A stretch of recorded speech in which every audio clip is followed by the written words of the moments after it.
Hello again. This is Kate Brown Pernia for Why Not a Hat? Today you see me wearing a hat that's not quite finished, but we're going to work on it today in this video. But I wanted to have a little discussion with you about millinery inspiration. One of the questions I get asked quite often is, where do you get your ideas? Or, as I once put it to a costume designer friend of mine many years ago before I even went to millinery school, what happens if you run out of ideas? Well, my friend Marge told me that never happens, because what happens is when you get to work on a design, more ideas come to you. So I guess my real message of today is, don't be discouraged if you don't have a brilliant design in mind right away. Get to work and start playing and just see what happens. Now, this little hat that I have on today started out as something completely different, but as I worked on it, well, I will tell you about the process. Let me focus the camera on the table and we'll get started. I have a dog that I walk every day, and I'm always sort of keeping my eye peeled to see what's interesting out there. And after a big windstorm one day, I walked past this huge conifer tree in the neighborhood, and I discovered that some of the pine cones and branches had fallen off the tree in the wind. And I decided to collect some of them as Christmas trims because the holidays are coming, and they're just such naturally pretty things. This is what the pine cone on this particular tree looks like. Now, what's interesting to me about this is when the pine cones dry up, they sort of explode, and you end up like this with lots of what I call shingles, the pieces of the pine cone. But the really interesting thing, and something that I've been collecting for a while now, is at the very top of the pine cone sometimes stays intact, and you have these little sort of rose-like things, which are really pretty to scatter around the house for the holidays. Well, that's well and good. And I decided one day when I was walking by and I saw all of these interesting shingles, I thought, there's sort of an interesting design. I bet I could do something with that. After all, we make hats out of straw, don't we? Why couldn't we make them out of pine cone shingles? Just as a matter of, by the way, the seeds of the conifer tree are located on these little shingles. For a gigantic tree, you have this tiny little seed that flows around in the wind. So anyway, let me tell you what I decided to do. I decided that I would make a little buckram form hat, which we, in the shape of a cone. And the way you do that is you cut a circle, an 8-inch circle of buckram. You can review my Making Buckram Forms video to learn how to do this. But for this particular one, I cut an 8-inch circle, slashed it to the center, and just rolled it like this, and stitched it down here so that you have a little cone of a shape to work with. Now, I can imagine already some of you could do this a little bit tighter to make a little Christmas tree hat or something if you wanted to. There's lots of possibilities. I've made many versions of this hat. But today, we're going to talk about what happened with this one. Now, my original plan was to cover, I made the cone and I covered it with brown linen and lined it with this pretty cotton fabric. And my original plan was to glue on these little shingles all the way over, completely covering the hat.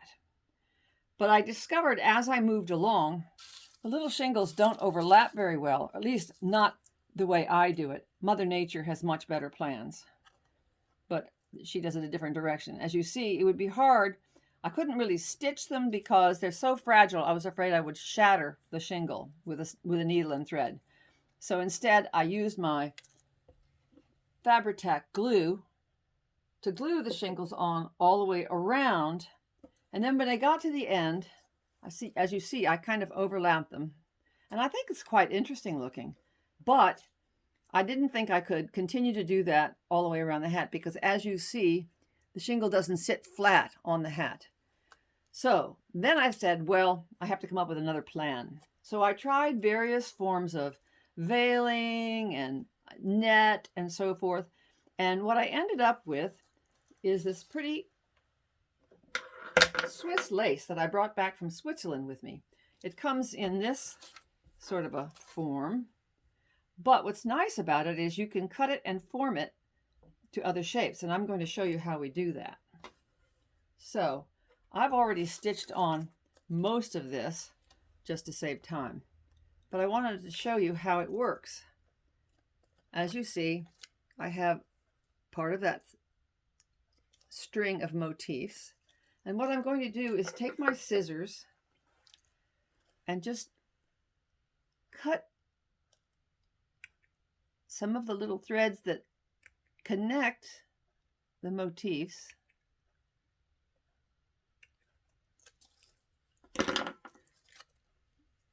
so that I can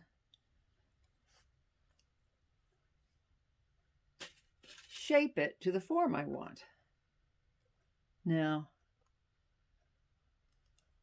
you have to be careful because you don't want to shatter these. Now, I haven't cut enough of them, so I'm going to cut a little bit more.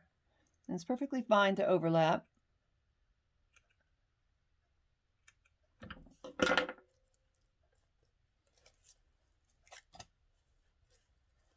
I'll pin it into place.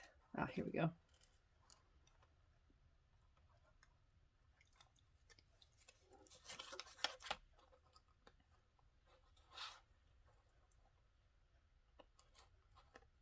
I'm just pinning through the linen, not all the way through the hat.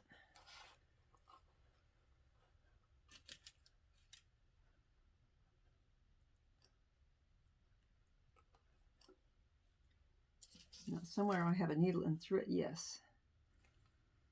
I have some gold thread.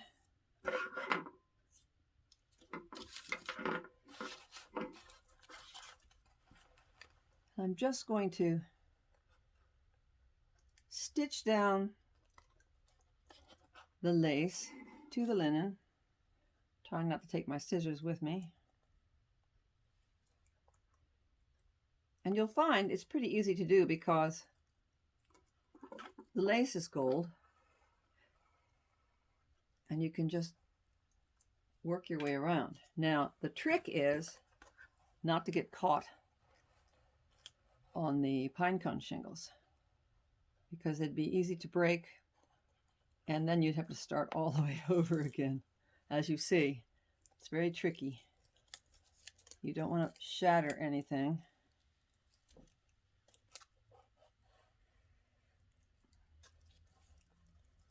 But you can secure it. I hope you can see what I'm doing here.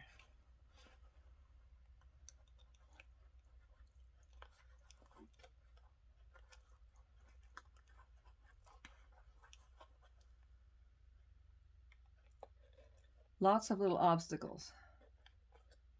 Pins. Here we go.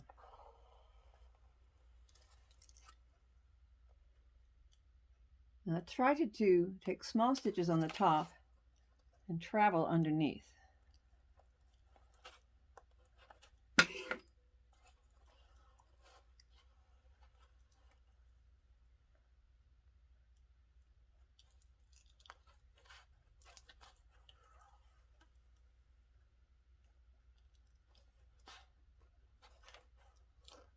Oopsie, as you see.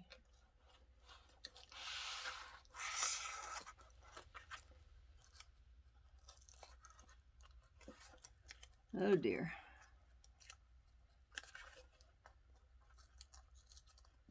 I've gotten really caught on this one. Not once, but twice. There we go.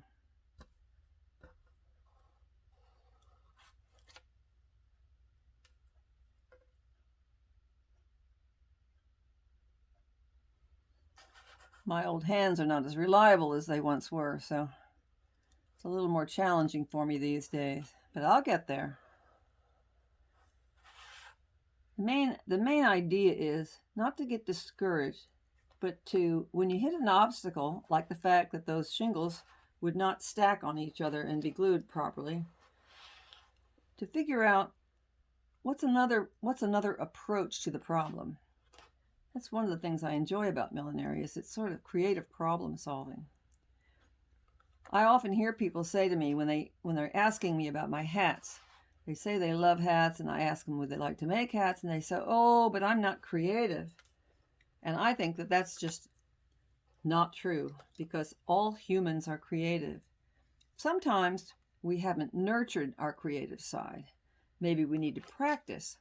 But this kind of project is just the sort of thing that would work well. I'm wondering whether I should leave that little curly Q on the top. Let's just see what it looks like when we're finished. I'm going to work my way down here. I'm almost done.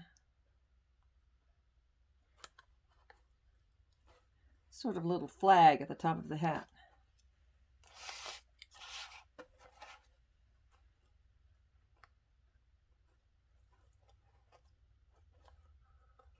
Oopsie.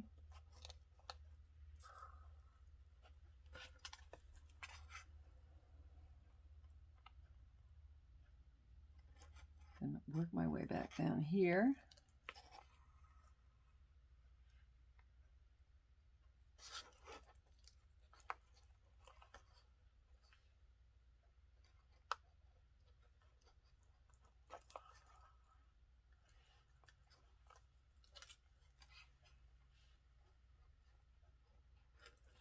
And it doesn't matter if you overlap the lace a little bit. It all blends in pretty well.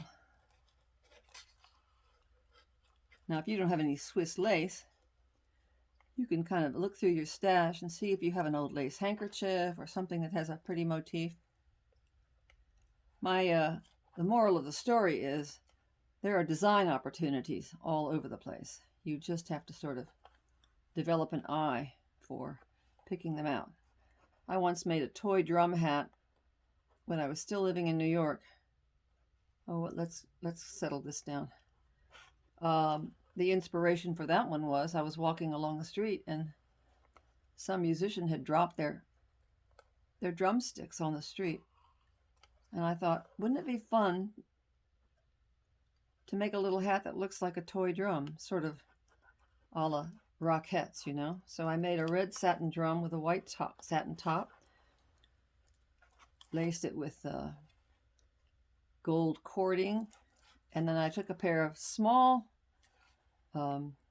drumsticks, covered them with glue and gold glitter, and used them as the trim on the hat instead of a feather or a flower. And voila, a little toy drum hat. So as we used to say in the theater, anything can become a hat. I'm going to knot this off and call it done. So remember, if you don't know how to make the form, go back to my video on buckram forms, where I show you how to connect the buckram, how to wire it, cover the wire, and you can make all kinds of shapes.